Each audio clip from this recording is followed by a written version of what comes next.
திருச்சி மக்கள் சார்ந்த பொதுவான விஷயங்கள், சாலை பணிகளாக இருக்கட்டும், இல்லை மேம்பால பணிகளாக இருக்கட்டும், இல்லை ரயில்வே துறை, குறிப்பாக ஒன்றிய அரசு சார்ந்த சில திருச்சி மாவட்ட சார்ந்த பணிகளாக இருக்கட்டும், அது விஷயமான கேள்விகளை நீங்கள் நான் சொன்னதுக்கப்புறம் நீங்கள் கேள்விகள் கேட்கலாம்.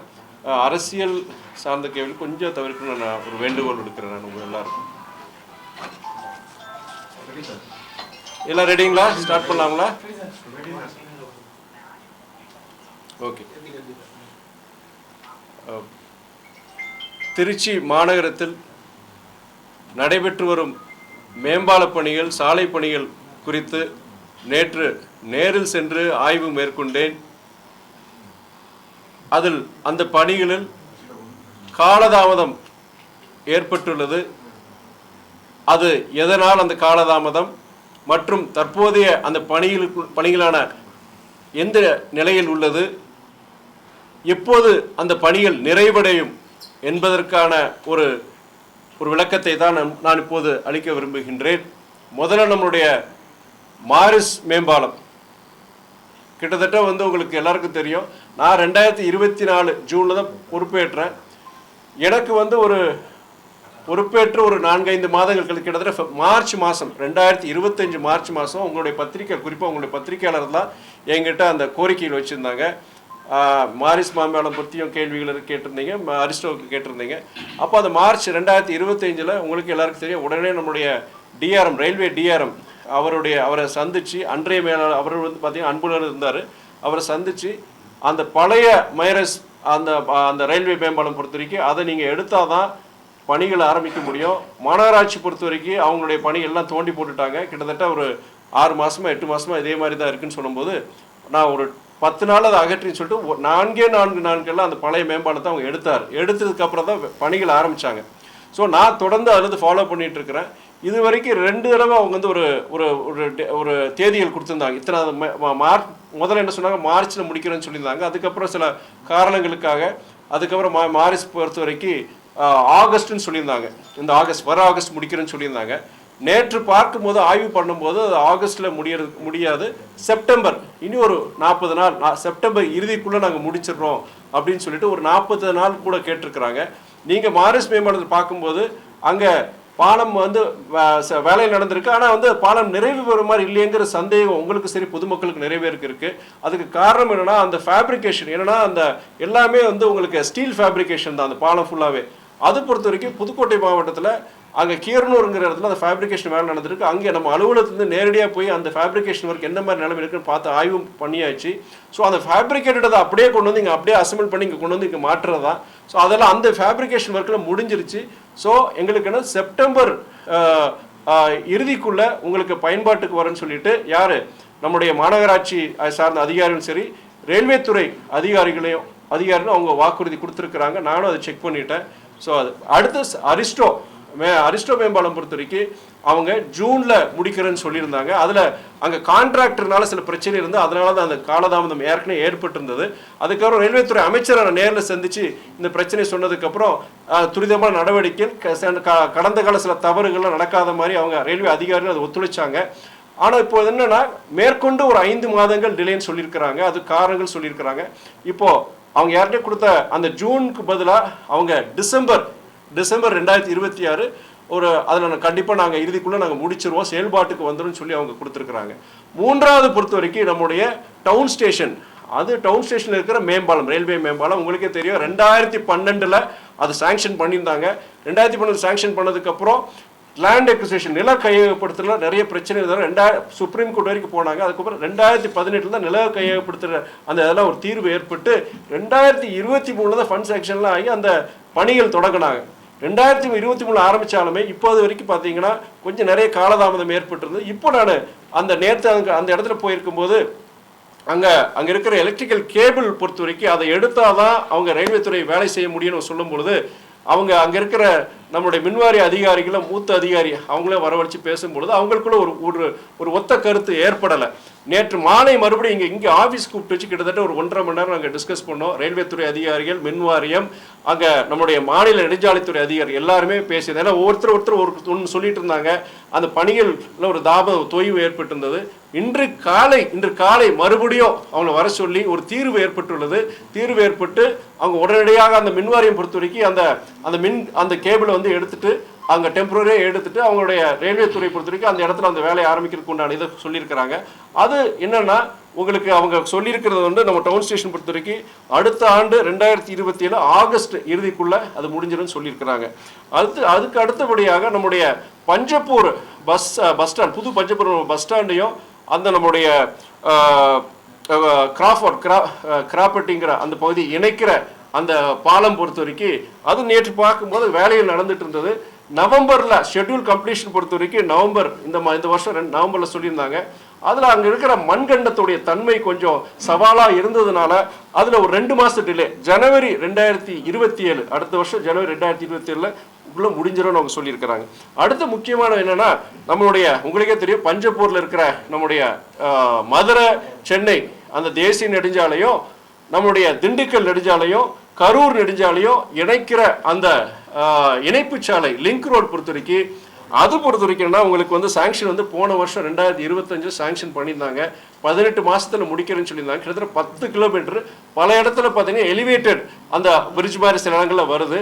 இது 3 ஃபேஸா இருக்கு. ஃபேஸ் 1, ஃபேஸ் 2, ஃபேஸ் 3 இருக்கு. ஃபேஸ் 1, ஃபேஸ் 3க்கும் பொறுத்த வரைக்கும் தலா 2 கிலோமீட்டர். ஒன்று பஞ்சப்பூர்ல ஆரம்பிக்குது. ஃபேஸ் 3 பொறுத்த வரைக்கும் அங்கே கரூர் அங்கிருந்து ஆரம்பிக்குது. அதை பொறுத்த வரைக்கும் ஏஎஸ் கொடுத்து அங்கே பணிகள் நடந்துட்டு இருக்கு. ஆனால் அங்கேயும் பொறுத்த வரைக்கும் நில கையப்படுத்துகிற பிரச்சனைகள் இருக்குது. அதே மாதிரி ரயில்வேல என்ஓசி வாங்குறதுலையும் அவங்களுக்கு ப்ராப்ளம் இருக்குது அவங்களுக்கு. ஃபேஸ் 2 பொறுத்த வரைக்கும் இடையில இருக்கிற 5 கிலோமீட்டர் வச்ச பகுதி பொறுத்த வரைக்கும் அது ஏஎஸ்சியால் அட்மினிஸ்ட்ரேட்டிவ் சாங்ஷனே இனியும் ஆகாமல் இருக்குது. அது அதிகாரிட்டு கேட்டால் நான் இதுதான் காரணங்கள் சொல்லியிருக்கிறாங்க. பட் என்னன்னா இது நம்மளுடைய அந்த பஞ்சப்பூர்லேருந்து நம்ம கரூர் போகிற அந்த இணைப்பு சாலை இருக்குது பார்த்தீங்களா, நம்ம Madurai road, Dindigul road, Karur road இணைக்கிற சாலை பொறுத்த வரைக்கும் அது சவாலான ஒரு ப்ராஜெக்ட். அது ஆக்சுவலி அது வந்து கடந்த கால அனுபவங்கள்லாம் பார்க்கும்போது எனக்கு என்னன்னா அது குறைஞ்சி வச்சு 15-20 வருஷம் வரைக்கும் இழுக்கலாங்கிற ஒரு இது இருக்கு. ஓப்பனாக அவங்ககிட்ட சொல்லிடுறேன் ஆனால் நான் என்ன சொல்லியிருக்கேன்னா அந்த கான்ட்ராக்டருக்கு சரி அங்கே இருக்கிற நம்மளுடைய அதிகாரிகள் சரி நம்மளுடைய அதிகாரிகள் எல்லாருக்கும் என்ன சொல்லியிருக்கிறேன்னா நம்ம கடந்த கால அனுபவம் போய் நம்ம சொல்லியிருக்கோம். பல பிரிட்ஜஸ் பல பாலங்கள் பல சாலையை பொறுத்த வரைக்கும் உங்களுக்கே தெரியும் இவ்வளோ காலதாமதமாக இருக்குது. ஆனால் இவ்வளோ சவாலாக இருக்கிற நம்ம அந்த இணைப்பு சாலையை பொறுத்த வரைக்கும் எல்லாரும் ஒருங்கிணைந்து செயல்படலாம் செய்யலைன்னா அது 15-20 வருஷம் ப்ராஜெக்ட் மாறிடுன்னு சொல்லியிருக்கிறேன். இன்னொரு நான் என்ன இந்த அதிகாரிகள் கிட்ட நான் கேட்டிருக்கிறேன் நான் எதனால இந்த டிலே நம்மளுடைய மாரிஸா இருக்கட்டும் அரிஸ்டா இருக்கட்டும் மறுபடியும் ஒரு 2 மாரிஸ் பொறுத்த வரைக்கும் கிட்டத்தட்ட 1.5 மாசம் டிலே ஆயிருக்கு. அரிஸ்டோ பொறுத்த வரைக்கும் கிட்டத்தட்ட 5 மாசம் டிலே ஆயிருக்கு. இது எதனால காரணம் சொல்லும்போது அவங்க சொன்ன காரணங்கள் என்னன்னா இந்த கேஸ் சிலிண்டர் தட்டுப்பாடு அந்த இது பொறுத்த வரைக்கும் அங்கே ஃபேப்ரிகேஷன் பண்றாங்க, வெல்டிங் பண்றாங்க, அதுக்குண்டான தட்டுப்பாடு இருந்ததுனால எங்களுக்கு வந்து கொஞ்சம் தாமதம் ஆயிடுச்சு. அதுவும் இல்லாமல் இந்த 2 மாசம் அந்த எலெக்ஷன் டைம்னால அஸ்ஸாம், வெஸ்ட் பெங்கால், கேரளா போன்ற வெளி மாநிலங்கள்லேருந்து வந்த தொழிலாளர்கள் பொறுத்த எலெக்ஷன் டியூ அவங்களுக்கான வெளியே போயிட்டாங்க. அதுலேயும் எங்களுக்கு ஒரு ப்ராப்ளம் ஏற்படுத்தி சொன்னாங்க. அது நான் ஏற்படுது இல்லைன்னு சொல்லியிருக்கிறேன் நான். இதெல்லாம் நீங்கள் பல இதை கருத்தில் கொண்டு தான் நீங்கள் எனக்கு ஒரு எஸ்டிமேட் கொடுக்குறீங்க. அது நீங்கள் அது காலதாமதம் ஏற்படும் போது மக்கள்கிட்ட நான் சொல்ல முடியல. மக்களும் பொறுத்த வரைக்கும் இந்த திட்டங்கள்னால நீங்கள் காலையில் பள்ளிக்கு போகிற மாணவர்களாக இருக்கட்டும், மாணவிகளாக இருக்கட்டும், இல்லை அரசு அலுவலர்களுக்கு போகிற ஊழியர்களாக இருக்கட்டும், இல்லை நீங்கள் ட்ரேடர்ஸாக இருக்கட்டும், வர்த்தகத்தில் இருக்கிறவங்க எல்லாருக்கும் இது கிட்டத்தட்ட 2 வருஷமா 3 வருஷமா இந்த பிரச்சனை ஓடிட்டு இருக்கு. தயவு செய்து இனிமே எனக்கு காலதாமம் ஆகக்கூடாது. யாருக்கு நீங்கள் வீக்லி ஷெட்யூல் எனக்கு கொடுத்துட்டு இருக்கீங்க. மேற்கொண்டு பொறுத்த வரைக்கும் நீங்கள் ஷெட்யூல் படி எனக்கு சொன்னபடி இதுதான் ஃபைனல். இதுக்கு மேலே வந்து டிலே இருக்கக்கூடாது. எஸ்பெஷலி மாரிஸ் பாலத்துக்கு சரி நம்ம அரிஸ்டோ பாலத்துக்கு சரி இருக்கக்கூடாதுன்னு சொல்லியிருக்கிறேன். டவுன் ஸ்டேஷன் பாலத்தை பொறுத்த வரைக்குமே அவங்க அஷூரன்ஸ் கொடுத்துருக்குறாங்க. அவங்க அதனால இனி வர்ற காலங்களை பொறுத்த வரைக்கும் அவங்க சொன்ன ஷெட்யூல் படி முடிச்சிருவாங்கிற நம்பிக்கை எனக்கு இருக்கு. கொஸ்டின்ஸுக்கு வேற இன்னும் அடுத்து என்னன்னா நம்ம உங்களுக்கு எல்லாருக்கும் தெரியும் நம்ம இங்கே திருச்சியிலிருந்து இங்கே ஒரு காலை நேர சேவை இங்கேருந்து நம்ம திருப்பதிக்கு போகிற ஒரு ரயில் சேவை வந்து வேணும்னு சொல்லிட்டு பல வருஷங்களாக நீங்கள் பல பேர் கோரிக்கை வச்சுருந்தாங்க, ஜனங்க வச்சுருந்தேன், மீடியாவில் அவங்க கேட்டிருந்தாங்க. நான் ரயில்வே துறை அமைச்சத்துக்கிட்ட ஒரு பகல் நேர சேவை ஒரு இன்டர்சிட்டி எக்ஸ்பிரஸ் ஒன்று எங்களுக்கு ஒரு பெங்களூருக்கு வேணும், எர்ணாகுளத்துக்கு கொச்சினுக்கு ஒன்று வேணும், திருப்பதிக்கு வேணும், இந்த 3 இடத்துக்கு கண்டிப்பாக எங்களுக்கு வேணும்னு சொல்லும்போது ஏதோ ஒன்று நான் கண்டிப்பாக செஞ்சு தரேன்னு சொல்லியிருந்தாரு. அந்த வாக்குறுதியின்படி என்னன்னா அவர் இது சம்மந்தமாக பலரும் நான் பேசியிருக்கேன், ரயில்வே துறை அமைச்சர்கிட்ட பேசியிருக்கிறேன். நம்முடைய மானிய கோரிக்கை அதுலேயுமே நான் நாடாளுமன்றத்தில் இதை பற்றி நான் பேசியிருக்கிறேன், இந்த தேவையை பற்றி நான் சொல்லியிருக்கிறேன் நான். இப்போ வந்து அவங்க ரயில்வே துறை அமைச்சகம் பொறுத்த வரைக்கும் நம்ம திருச்சியிலிருந்து நம்ம திருப்பதி வரைக்கும், திருப்பதி மூலிமா குண்டூர் போகிற அந்த ட்ரெயின், ஏற்கனவே அந்த ட்ரெயின் குண்டூர் திருப்பதி ட்ரெயின் இருந்தது, அது திருச்சி வரைக்கும் அவங்க நீட்டிச்சிருக்கிறாங்க. நம்ம ரிக்வஸ்ட் கேட்டு நீட்டிச்சிருக்கிறாங்க. பகல் நேர சேவை நமக்கு ரொம்ப நாள் கழிச்சு நமக்கு வந்து திருச்சியிலேருந்து திருப்பதிக்கு போகக்கூடிய ரயில் சேவை இப்போ கிடைச்சிருக்கு. இதுக்கு நான் ஒன்றிய ரயில்வே துறை அமைச்சர் திரு ஐஸ்வர்யா வைஷ்ணவ் அவர்களுக்கும் ஒன்றிய அமைச்சகத்துக்கும் என்னுடைய நன்றியை நான் தெரிவிச்சுக்கிறேன். அதே வேளையில் திருச்சி விமான நிலையம் பொறுத்தவரை முக்கியமான ஒரு நான் சொல்லணும். உங்களுக்கு தெரியும், திருச்சி விமான நிலையம் பொறுத்தவரை சர்வதேச விமான நிலையம் ரொம்ப வேகமாக வளர்ந்துட்டு இருக்கு. வருஷம் வந்து உங்களுக்கு பேசஞ்சருடைய இது வந்து எண்ணிக்கை வந்து பன்மடங்கு நீங்கள் வளர்ந்துட்டு இருக்கு. அதே நேரத்தில் உங்கள் திருச்சி பன்னாட்டு விமான நிலையத்தினுடைய கட்டடம் அந்த இது பொறுத்த வரைக்கும் அது உங்களுக்கு சில வருடங்களுக்கு முன்பு நம்முடைய மாண்பு பிரதம மந்திரி வந்து திறந்து வச்சுட்டு போனார். அது என்னன்னா கிட்டத்தட்ட 20 வருஷ தேவைகளை மனசில் வச்சுக்கிட்டு அவ்வளோ பெருசு கட்டிடத்தை அவங்க கட்டி கொடுத்தாங்க. ஆனால் இன்னொன்று என்னன்னா அந்த ஓடுதளம் ரன்வே எக்ஸ்பேன்ஷன் அது முடிக்கலைன்னா நீங்கள் இவ்வளோ பெரிய விமான நிலையத்தை கட்டி அது பிரயோஜனம் இல்லாமல் போயிருந்தா அது எல்லாருடைய இது.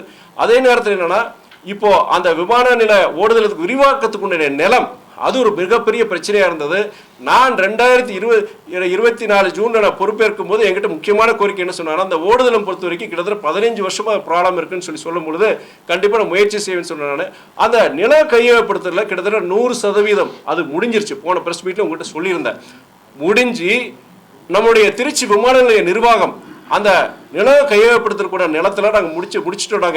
அது கிட்டத்தட்ட நம்மளுடைய அது பாராட்டுகள் என்ன எனக்கு மாத்திரம் கிடையாது, இங்கே இருக்கிற மாவட்ட நிர்வாகம் குறிப்பாக நம்மளுடைய மாவட்ட ஆட்சியர், நம்முடைய மாவட்ட ஆட்சியத்தில் இருக்கிற அதிகாரிகள் அவங்களுடைய ஒத்துழைப்பு அவங்களுடைய உழைப்பில் கிடைச்சது தான் நிறைய மக்கள் அது கொடுத்துருக்குறாங்க. அந்த நிலத்தையும் கொடுத்துருக்குறாங்க. அவங்க எல்லாருக்கும் நன்றி சொல்கிறேன். நான் நிலத்தெல்லாம் கையகப்படுத்தாச்சு, ரொம்ப சிரமப்பட்டு கையகப்படுத்தி 100% முடிச்சாச்சு. இப்போ என்னன்னா அந்த கையகப்படுத்த நிலத்தில் வந்து கிட்டத்தட்ட 350 கோடி அதை விரிவாக்கப்படி அந்த பணியில் பண்ணுறதுக்கு கிட்டத்தட்ட 350 கோடி தேவையான டீட்டெயில் ப்ராஜெக்ட் ரிப்போர்ட் விரிவான திட்ட அறிக்கை அதை வந்து திருச்சி விமான நிலைய நிர்வாகம் வந்து இந்திய விமான நிலைய ஆணையத்துக்கு ஏர்போர்ட்ஸ் அத்தாரிட்டி ஆஃப் இந்தியாவுக்கு அவங்க அனுப்பிச்சிருக்கிறாங்க. அனுப்பிச்சு கிட்டத்தட்ட பல மாதங்கள் ஆச்சு. கிட்டத்தட்ட மார்ச் மாதமே அவங்க அனுப்பிச்சிட்டாங்க. அவங்க 350 கோடி தேவைன்னு சொல்லி அமைச்சிருக்கிறாங்க. ஆனால் இதுவரைக்கும் அந்த நிதி எப்போ வரும், எப்போ கிடைக்கிற எந்தவித பதிலும் கிடையாது, எதுவும் கிடையாது. இதில் முக்கியமான இன்னொரு விஷயம் என்னன்னா, இப்போ தற்சமே இருக்கிற விமான நிலையம் அந்த ரன்வே இருக்கு பார்த்தீங்களா, 2 பக்கம் இருக்கிற அந்த சாயிலுடைய அந்த இது மண்ணுடைய தன்மையை பொறுத்த வரைக்கும் அது குறிப்பிட்ட அளவு இருக்குன்னு சொல்லுவாங்க. அதுக்கு வந்து என்னன்னா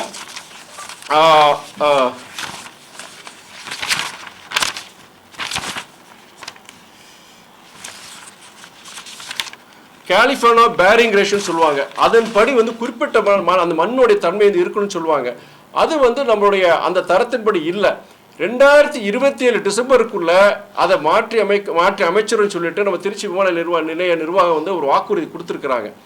ஏன்னா ரன்வே விட்டு சில விமானங்கள் வந்து சில சமயம் ஒரு விபத்தாவது வெளியில் போகணும்னா அந்த மண் வந்து அந்த மண்ணில் வந்து அந்த விமானம் வந்து ஓடுற மாதிரி இருக்கணும். இல்லைன்னா அதோட தன்மை ரொம்ப மோசமாக இருந்துச்சுன்னா அது ரொம்ப மிகப்பெரிய விபத்து வரதுக்கு வாய்ப்புகள் இருக்குன்னு சொல்லிட்டு தான் அதை மாற்றி கொடுக்குறோம். அது ஒரு அடிக்கு அந்த மண்ணை வந்து மாற்றி கொடுக்குறோன்னு சொல்லிட்டு நம்ம திருச்சி மாநில அறிக்கை கொடுத்துருக்குறாங்க.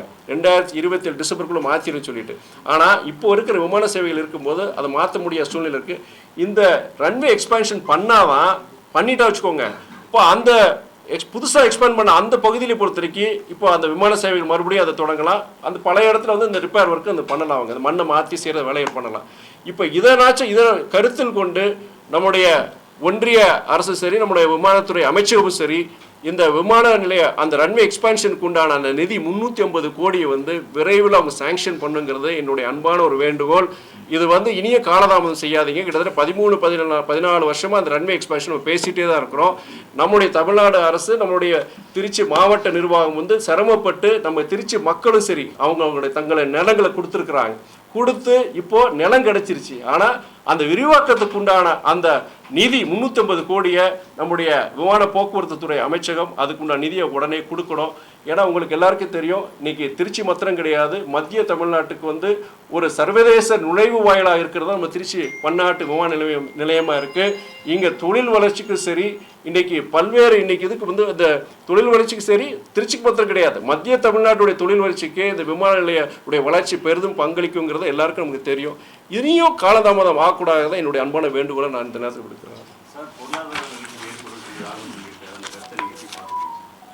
பொருளாதார நீங்க அவர் சொல்ற காரணம் பத்தி உங்களுக்கே தெரியும். நீங்கள் மேற்கு ஆசிய பகுதியில் பொறுத்த வரைக்கும் நடக்கிற அந்த போர் காரணமாக ஒரு பதட்டமான சூழ்நிலை காரணமாக நீங்கள் ஏற்கனவே உங்களுக்கு தெரியும், உங்களுக்கு கச்சா எண்ணெயுடைய அந்த வருகை நமக்கு கிடைக்காதனால உங்களுக்கு எல்பிஜி கேஸ் சிலிண்டராக இருக்கட்டும், பெட்ரோல் டீசலுடைய விலையெல்லாம் இப்போ கூடிடுச்சு. இப்போ 4வது முறை அதை விலையை ஏற்றிருக்கிறாங்க. இப்போது இதோடைய இம்பேக்ட் பொறுத்த வரைக்கும் சாதாரண ஜனங்கள், மிடில் கிளாஸ் மற்றும் சாதாரண ஜனங்களுக்கு வந்து வறுமை கோட்டுக்குள்ள இருக்கிற ஜனங்களுக்கு தான் மிகப்பெரிய பாதிப்பை உருவாக்கும். ஏற்கனவே உங்களுக்கு அந்த கமர்ஷியல் சிலிண்டர் பொறுத்த வரைக்கும் பல மடங்கு ஏற்றிருக்கிறாங்க. இன்றைக்கி ஒரு அந்த அவங்க கிட்டத்தட்ட 4000 ரூபா 5000 ரூபா கொடுத்தா கூட இன்றைக்கி சிலிண்டர் கிடைக்க முடியாதனால பல கையேந்தி சாதாரண ஹோட்டல்கள் நிறைய இது மூடிட்டாங்க இன்றைக்கி. இப்போ என்னென்னா இந்த பெட்ரோல் டீசல் விலை உயர்வுனால உங்களுக்கு வந்து உங்களுக்கு இன்றைக்கி சரக்கு போக்குவரத்துடைய இது பொறுத்த வரைக்கும் அதோடைய காஸ்ட் வந்து இன்க்ரீஸ் ஆகிறதுக்கு நிறைய வாய்ப்புகள் இருக்குது. அப்படி கூடும் பொழுது நீங்கள் காய்கறி விலையோ இருக்கட்டும், இங்கே எல்லா பொருட்களுடைய அத்தியாவசிய பொருட்களுடைய விலையும் உயரும் பொழுது வீக்கம் கண்டிப்பாக இன்ஃப்ளேஷன் அதுவும் வந்து கூடுறது போது மொத்தத்தில் பொறுத்த வரைக்கும் சாதாரண ஏழை எளிய மக்களுக்கு எல்லாருக்கும் ஒரு மிகப்பெரிய ஒரு பிரச்சனை சவாலாக இருக்குங்கிறதா ஒரு இதில் என்னென்னா ஒன்றிய அரசு ஏற்கனவே இது ஒரு பதட்டமான சூழ்நிலையை தெரிஞ்சிருக்கு, பல மாதம் முன்னாடி தெரிஞ்சு முன்கூட்டியே நமக்கு பொறுத்த வரைக்கும் இதுக்குண்டான மாற்று ஏற்பாடுகள் அதை வந்து ஒன்றிய அரசு செஞ்சுருக்கணும். சரி, இப்போனாச்சும் அந்த மாற்று ஏற்பாடுகளுக்கு உண்டானது கச்சா எண்ணெயும் சரி, நமக்கு அந்த எல்பிஜிக்கு அதுக்குண்டான மாற்று ஏற்பாடுகள் ஒன்றிய அரசு விரைவில் செஞ்சு இது போன்ற ஒரு சவாலான ஒரு சூழ்நிலையிலேருந்து நம்மளை வந்து இந்திய நாட்டையும் சரி மக்களையும் வந்து காப்பாற்ற வேண்டிய கடமை ஒன்றிய அரசு இருக்குது. சகோதரர் ராகுல் காந்தி சொன்னது வந்து ஒரு உண்மையான கருத்து தான். ஏன்னா வந்து உங்களுக்கே தெரியும், பெட்ரோல் டீசல் இவ்வளோ கூட்டிட்டாங்க. கிட்டத்தட்ட இன்றைக்கி டீசல் பொறுத்த வரைக்கும் பெட்ரோல் பொறுத்த வரைக்கும் 105 ரூபாய் வரைக்கும் வந்துருச்சு. இப்போ டீசல் காஸ்ட்டு 96 ரூபாய்க்கு வந்துருச்சு. கமர்ஷியல் கேஸ் சிலிண்டர் கிடைக்க மாட்டேங்க. இப்படியே போச்சுன்னா நாளைக்கு இனியும் இந்த ஒரு சவாலான சூழ்நிலை அவர் இன்ஃபேக்ட் ஊரடங்கு உத்தரவு கூட வரலாம்ங்கிற மாதிரி ஒரு பேச்சு இருக்குது. இப்படி இருக்க சூழ்நிலை ஒன்றிய அரசு இதில் அதிக கவனம் செலுத்தி இதுக்கு ஒரு தீர்வு கொடுக்கணும். ஃபஸ்ட்டு திருச்சி சம்பந்தமான மேம்பால பணிகள், சாலை பணிகள், விமான போக்குவரத்து, ரயில்வே துறை, என் வேலை இதுதான் உங்களுக்காண்டி செய்யும். உங்களுக்காண்டி திருச்சி ஊருக்காண்டி செய்யணும். இதில் ஏதாவது உங்களுக்கு நீங்கள் கேள்வி கேட்டீங்கன்னா ஜனங்க மத்தியில் பல்வேறு சந்தேகங்கள் இருக்குது, அவங்களுக்கு வந்து பல்வேறு கருத்துகள் இருக்குது. நீங்கள் கேட்குற கேள்விகள் மூலிமா அவங்களுக்கு ஒரு பதிலாக போக முடியும். ஏன்னா அதுக்காண்டி தான் கேட்குறேன்.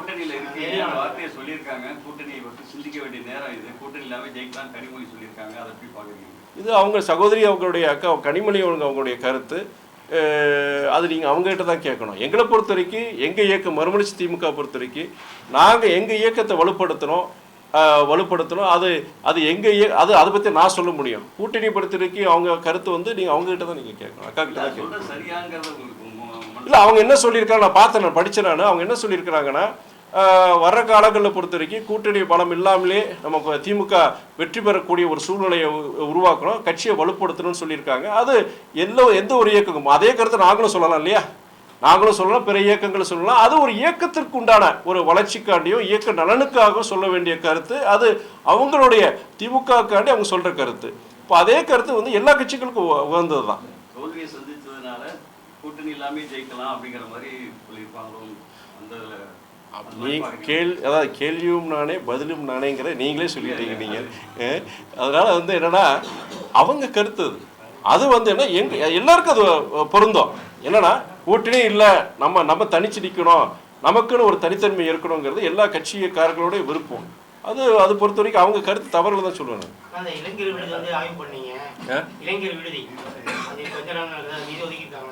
இல்லை, அது நிதி அவங்க ஒதுக்கலை. அவங்க என்ன சொல்லியிருக்காங்கன்னா இவங்களுடைய இவங்களுடைய எஸ்டிமேட் பொறுத்த வரைக்கும் அது கிட்டத்தட்ட அவங்க 1 கோடிக்கு மேலே வருது. அந்த அளவுக்கு நாங்கள் கொடுக்க முடியாதுன்னு சொல்லி அவங்க சொல்லியிருக்கிறாங்க. பட் இருந்தாலும் நான் அது முயற்சி பண்ணுறதை நான் முடிவு எடுத்திருக்கேன். தேர்தலாம் முடிஞ்சிருக்கு, இப்போ தான் கண்டிப்பாக அதுக்கு உண்டான முயற்சி நான் எடுக்கிறேன். மதுரை புறநூறு ட்ரெயின் வந்து சரி, அந்த டயத்தில் வந்து திருச்சியிலேருந்து தென் மாவட்டத்துக்கு வந்து ரயில் வசதி எதுவுமே கிடையாது. ஆனால் இங்கே வேலை பார்க்குற எல்லாருமே வீக்கெண்டு அந்த மாதிரி சமயங்களில் தென் மாவட்டத்தில் வேலை பார்க்குறவங்க தான் அதிகமாக இந்த டிஸ்ட்ரிக்டில் இருக்கிறாங்க. புதுக்கோட்டை, திருச்சி. அந்த ட்ரெயினை வந்து திருச்சி வரைக்கும் ரன் பண்ண முடியும் வாய்ப்பு இருக்குமா சார்? நீங்கள் உங்கள் கோரிக்கை நீங்கள் எழுதி கொடுங்க, நீங்கள் கண்டிப்பாக பரிசீலனை செய்யணும். ஆல்ரெடி ஏற்கனவே நியூஸ் இல்லை நீங்கள் கொடுங்க, நீங்கள் இது நான் இது வரைக்கும் இது கொடுக்கல, நீங்கள் கொடுங்க, நீங்கள் அதை ஆல்டர்னேட்டிவ் என்னென்ன நம்ம அரேஞ்ச் பண்ண முடியும் கண்டிப்பாக நான் பரிசீலனை செய்கிறேன். பழைய பால் பண்ண போக்குவரத்து இல்லை, பால் பண்ணையை பொறுத்த வரைக்கும் அந்த நீங்கள் நம்ம பேர் என்ன பால் பண்ணை அந்த துவாக்குடி அந்த இது பொறுத்த வரைக்கும் சர்வீஸ் ரோடு பொறுத்த வரைக்கும் ஏற்கனவே நம்ம பழைய இதுக்கு முன்னாடி இருந்த அரசாங்கம் சரி நம்மளுடைய மாவட்ட ஆட்சியும் சரி அதுக்கு உண்டான தீர்வு அவங்க கொடுத்துருக்காங்க சொல்லியிருக்கிறாங்க. இப்படி நாங்கள் கண்டிப்பாக சர்வீஸ் ரோடு சரி அது கோர்ட்டுடைய உத்தரவுப்படி நாங்கள் செயல்படுத்தணும்னு சொல்லியிருக்கிறாங்க. நிலம் கையகப்படுத்துகிற பணிகள் பல இடங்களில் நடக்க வேண்டியது இருக்குது. அது கண்டிப்பாக துரிதப்படுத்தணும். ஏன்னா இது கிட்டத்தட்ட வருஷங்களாச்சு, பல வருஷங்களாச்சு, பல விபத்துகள் நடந்திருக்கு, பல உயிர்களை நம்ம இழந்திருக்கிறோம். நம்ம இனியும் காலதாமதம் இருக்கக்கூடாது. புதிய அரசு நம்முடைய மாவட்ட நிர்வாகம் சரி இனியும் காலதாமதம் செய்யாமல் நம்முடைய உயர்நீதிமன்றம் கொடுத்த அந்த உத்தரவுகளின்படி அந்த அணுகுச்சாலை சர்வீஸ் ரோடு பொறுத்த வரைக்கும் அந்த பணிகளை முடிக்கணுங்கிறது நான் கண்டிப்பாக அதில் நான் கவனம் செலுத்துவேன். சார் ஏற்கனவே சொல்லியிருக்கீங்க சார், இப்போ நம்ம ஸ்பீடை வந்து அதிகரிக்கணும்னு சொல்லியிருக்கீங்க. இப்போ லாஸ்ட் வீக் நடந்தது ஸ்பீட் டெஸ்ட் பண்ணாங்க 140 கிலோமீட்டர்ஸ் வரைக்கும். சரி, அது சம்மந்தமாக எதுவும் நீங்கள் கேட்குற கேள்வி வந்து நான் கண்டிப்பாக நீங்கள் டீட்டெயில்ஸ் சொல்லுங்கள். நான் கண்டிப்பாக நம்ம அவருடைய இங்கே இருக்கிற கோட்டை மேலாளர் டிஆர்எம் கிட்ட நான் கேட்குறேன். நீங்கள் சொல்கிறீங்க பண்ணிட்டேன் சார் 140 வரைக்கும் பண்ணுறேன். மகிழ்ச்சி, ரொம்ப சந்தோஷம், மகிழ்ச்சி. அப்படி விரைவுபடுத்தினா நீங்கள் ஸ்பீடு இன்க்ரீஸ் பண்ணும்போது உங்களுக்கு என்னென்னா உங்களுக்கு போகிற இடத்துக்கு இனியும் விரைவாக நம்ம போகலாம். நம்ம நல்ல வரவேற்கத்தக்க விஷயந்தான் அது. இன்ஃபேக்ட் நீங்கள் இப்போது திருச்சி நம்ம சேலம் ரூட்டு டபுளிங் பொறுத்த வரைக்கும் அது ஒரு கோரிக்கை. நான் இன்ஃபேக்ட் இந்த தடவை நம்ம ரயில்வே அமைச்சரை பார்க்கும்போது அந்த திருச்சியிலேருந்து நம்ம சேலம் போகிற அந்த ரூட்லேயும் பொறுத்த வரைக்கும் ட்ராக் டபுளிங் அதையுமே நான் கண்டிப்பாக நான் கேட்க போகிறேன். நான் கேட்கும்போது உங்களுக்கு டபுளிங் ஆகும்போது இனியும் பொறுத்த வரைக்கும் இனியும் நம்முடைய ஸ்டாப்பேஜஸ் குறையும். நீங்கள் அங்கங்கே ஸ்டாப்பேஜஸ் இருக்குது. உங்களுக்கு ட்ரெயின் வேகமாக போனாலுமே சில நேரங்கள் நிப்பாட்டிடுறாங்க. ஏன்னா எதிர் வர ட்ரெயின்களாக இருக்கட்டும். அந்த மாதிரி ட்ராக் டபுளிங் ஆகும்போது இனியும் நம்ம காலதாமதம் ஆகாமல் நம்ம இனியும் விரைவாக நம்ம இடங்களுக்கு போய் போகலாம். சுரங்கப்பாதை கட்டுறதுக்கு வாய்ப்பே இல்லை அப்படிங்கிற மாதிரி உங்களுக்கு சொல்லியிருக்காங்க ரயில்வே அதிகாரிகள். அதை மாற்று வழி கண்டுபிடிச்சா விபத்துகள் குறையும், கொஞ்சம் அந்த மக்கள்லாம் பிரிஞ்சு கிடக்குறாங்க. அதுக்கான சுரங்கப்பாதை மாதிரியான விஷயங்களை உருவாக்க முடியுமாங்க? எங்கே சொல்றீங்க நீங்க? அரியமங்கலம், திருவரம்பூர், மக்கள் அதிகமாக இருக்கக்கூடிய பகுதிகள் இல்ல நீங்க ரயில்வே சொல்றீங்களா? ஆமா, ரயில்வே அண்டர் கிரவுண்ட் பிரிட்ஜ். அதாவது நிறைய இடங்களில் ரயில்வேஸ் பொறுத்த வரைக்கும் நான் கடந்த இந்த ஒரு 1.25 வருஷத்தில் கிட்டத்தட்ட பல்வேறு இடங்களில் வந்து ஆர்ஓபிஸும் சரி வெஹிக்குலர் அண்டர் பாஸஸும் சரி பல்வேறு இது நான் சாங்ஷன் இப்போ கொடுத்துட்டாங்க. அவங்க சாங்ஷன் கொடுத்துருக்காங்க. சிலது வந்து டிசைன் இதில் இருக்குது, சிலது இன்ஃபேக்ட் வேலை பணிகள் நடந்துகிட்ருக்கு. உங்களுக்கு சில இடங்களில் பொறுத்த வரைக்கும் நம்ம மக்கள்கிட்ட ஒத்துழைப்பு இல்லைங்க. அதாவது அங்கே 4 வீடு இருக்கும், 5 வீடு இருக்கும். அங்கே வந்து பொறுத்த வரைக்கும் என்ன சொல்கிறாங்கன்னா அந்த பகுதி வந்து ரயில்வேஸ் என்ன சொல்கிறாங்க, நாங்கள் எடுத்து பண்ணுறதுக்கு தயாராக இருக்கிறோம். ஆனால் நீங்கள் அங்கே பொறுத்த வரைக்கும் அந்த நில கையப்படுத்துறதுல எங்களுக்கு அது ஒத்துழைக்கணும். அந்த ஜனங்க அவங்க எதிர்ப்பு தெரிவித்தாங்கன்னா அதுக்குள்ளே நாங்கள் போகிறதுக்கு விரும்பலை. நாங்கள் ஃபண்டு போது நாங்கள் சாங்ஷன் பண்ணிடுவோம். நான் இப்போ எனக்கு டக்குன்னு ஞாபகம் வரல, 2-3 இடங்கள் அது அதனால தான் நிற்கிது. இப்போது நானும் அந்த சம்மந்தப்பட்ட அது கவுன்சிலர் அவர்கிட்டயே நேரடியாக பல முறை நான் பேசியிருக்கிறேன். பேசியும் அவங்க என்ன சொன்னால் நீங்கள் இது பண்ணுங்கள், ஒரு 5 வீட்டுக்காரனால 20,000 பேர் பாதிக்கிறாங்க. இது வந்து பல வருஷம் 10-12 வருஷம் இதுக்கான இந்த இது ரயில்வேஸ் ரெடியாக இருக்கிறாங்க அப்படின்னு சொல்லும் பொழுது ஒத்துழைப்பு கிடைக்க மாட்டேங்குது. இது ஏன்னா அந்த பகுதி ஜனங்க அது அங்கே இருக்கிற கவுன்சிலராக இருக்கட்டும், அங்கே இருக்கிற அந்த சமூக தலைவர்களாக இருக்கட்டும், அவங்க வந்து இதில் ஒத்துழைப்பு கொடுத்து செஞ்சு போனாலும் டெஃபினட்டாக பண்ணலாம். பிற இடங்களில் பொறுத்த வரைக்கும் நிறைய புஷ் பண்ணிட்டு தான் இருக்கிறேன். வெஹிக்கிள் அண்டர் பாஸஸ்க்கு புஷ் பண்ணிட்டு இருக்கேன், ஆர்ஓபிஸ்க்கு புஷ் பண்ணிட்டு தான் இருக்கிறேன். நான் ஜி கார்னர் பொறுத்த வரைக்கும் உங்களுக்கு எல்லாருக்கும் தெரியும், கிட்டத்தட்ட 15 வருட கோரிக்கை அது நிறைவேற்றப்பட்டுள்ளது. நீங்கள் உயர்நீதிமன்றத்துலேயும் கேஸே இருக்குது. அதெல்லாம் தாண்டி அது முடியாதுன்னு சொல்லிட்டு இருந்தாங்க. பத்திரிகையாளர் பல பேர் சொல்லிட்டு இருந்தாங்க, என்னங்க எத்தனை பேர் இது பண்ணிட்டாங்க, நடக்காதுன்னு சொன்னாங்க. ஆனால் என்னுடைய தொடர் முயற்சி கிட்டத்தட்ட 18 மாதங்கள் தொடர் முயற்சி. உங்களுக்கே தெரியும், அது ரயில்வே நிலம் கொடுத்தாதான் இவங்க தேசிய நெடுஞ்சாலைத்துறை அதில் கட்ட முடியும். ஆனால் அவங்களுக்குள்ள ஒரு புரிதல் இல்லாமல் இருந்தது. கிட்டத்தட்ட 20-25 மீட்டிங் இருக்கும். நான் தொடர்ந்து அதிகாரிகளாக இருக்கட்டும், அமைச்சர்களாக இருக்கட்டும், 2 துறை அமைச்சர்கள், ரயில்வே துறையாக இருக்கட்டும், நெடுஞ்சாலைத்துறை அமைச்சர், 2 அமைச்சர்கள் பேசி அதிகாரிகள்கிட்ட பேசி கடைசியாக ஒரு ஒத்த கருத்து கொண்டு வந்து அவங்க ரயில்வே துறை பொறுத்த வரைக்கும் அந்த 8 ஏக்கர் நிலத்தை முதல்ல என்ன சொன்னாங்க, மார்க்கெட் ரேட்டுக்கு நீங்கள் கொடுக்கணும், இல்லை அதுக்குன்னா லீஸ் சார்ஜஸ் கொடுக்கணும்னு சொல்லிட்டு கொடுக்கும்போது கடைசியாக பேசி எதுவுமே இல்லாமல் ரயில்வே துறை மிக பெருந்தன்மையுடன் அந்த 8 ஏக்கர் நிலத்தை அவங்க இலவசமாக கொடுத்ததுனால அப்போ தேசிய நெடுஞ்சாலைத்துறையை பொறுத்த வரைக்கும் அதுக்கிட்ட 95 கோடி அதுக்கு உண்டான ஃபண்ட் சேங்ஷன் பண்ணிட்டாங்க. ஃபண்ட் சேங்ஷன் பண்ணிட்டு என்னுடைய அறிக்கையிலே வந்திருந்தது. இப்போ என்னன்னா தேர்தல் நேரங்கள் இந்த 2 மாதம் நடந்ததுனால எலெக்ஷன் கோட் ஆஃப் கான்டாக்ட் இருந்ததுனால எதுவுமே பண்ணல. இப்போ டெண்டர் வந்து இஷ்யூ பண்ணிட்டாங்க. டெண்டர் இஷ்யூ பண்ணியிருக்கிறாங்க. அந்த ப்ரொசீஜர் கிட்டத்தட்ட ஒரு 10 நாள் இல்லாட்டி 2 வாரத்தில் முடிஞ்சிடும் சொல்லியிருக்காங்க. தேர்தல் முடிந்த உடன் நான் முதல்ல இந்த ஜிகடர் விஷயமாகவும் நம்ம அதே மாதிரி மாருதி நகர், சஞ்சீவி நகர், ஒய் ஜங்ஷன் பகுதியில் வெஹிக்கிள் அண்டர் பாஸ் அதுவே நீங்கள் ஃபண்ட் சேங்ஷன் பண்ணி கிட்ட 150 கோடி சேங்ஷன் பண்ணிட்டீங்க. பட் இந்த 2 மாதம் எந்த வேலையும் நடக்கலை. இது கிட்டத்தட்ட 15 வருஷம் கோரிக்கை இந்த ஜிகடர் முதற்கொண்டு. அதனால இதையும் காலந்தாழ்த்தாம எனக்கு ஒரு ஸ்டேட்டஸ் ரிப்போர்ட் கொடுக்குன்னு சொல்லிட்டு இங்கே தேசிய நெடுஞ்சாலைத்துறை அதிகாரி ஆரோ அவருக்கு சரி, அமைச்சர் துறை சார்ந்த அமைச்சரும் சரி, நான் கடிதம் போட்டிருக்கிறேன், நான் ஃபாலோ பண்ணுறேன். டெண்டரிங் ப்ராசஸ் விட்டுட்டாங்கன்னு சொல்லிட்டாங்க. இந்த பன்னாங்கோயில் நெடுஞ்சாலையில 20 ஆண்டுகளாக அந்த டோல் வசூலிச்சுட்டு இருக்காங்க. சரி, அதுக்கான காலம் முடிஞ்சிருச்சு. 20 ஆண்டு தான் ஃபர்ஸ்ட் சொல்லி அது வந்து வசூலிக்க ஆரம்பிச்சாங்க. அந்த 20 ஆண்டு காலம் முடிஞ்சிருச்சு. இப்போ மேற்கொண்டு 5 ஆண்டுகளுக்கு அதை நீடிச்சிருக்காங்க. இப்போ கிட்டத்தட்ட இந்தியாவிலேயே தமிழ்நாட்டில் தான் அதிகமான டோல்கள் இருக்குன்னு நினைக்கிறேன். அந்த எண்ணிக்கையை குறைக்கிறதுக்கு உங்களோட முயற்சி இது வரைக்கும் நான் சம்மந்தமாக வெளிப்படையாக சொல்லிடுறேன். நீங்கள் அந்த டோல் பொறுத்த வரைக்கும் குறிப்பிட்ட வருஷங்கள் வரைக்கும் தான் அவங்க இயங்கணும். அதுக்கப்புறம் பொறுத்த வரைக்கும் அவங்க அந்த டோல்கள் அங்கே இது வாங்கக்கூடாதுங்கிற ஒரு இது இருக்குது. அங்கே சில இடங்கள் எக்ஸ்டென்ஷன் கொடுத்துருக்குறாங்க. இது சம்மந்தமாக இது வரைக்கும் நான் எந்த ரெப்ரசன்டேஷனும் பண்ணலை. நான் கண்டிப்பாக நீங்கள் இந்த பத்திரிக்கையில் நீங்கள் கேட்டிருக்கிறீங்க. நான் கண்டிப்பாக இது சார்பாக வந்து நம்ம ஒன்றிய அமைச்சகத்துக்கிட்டையும் சரி, நம்மளோட நாடாளுமன்றத்தில் இது சம்மந்தம் கண்டிப்பாக நான் கேட்குறேன்.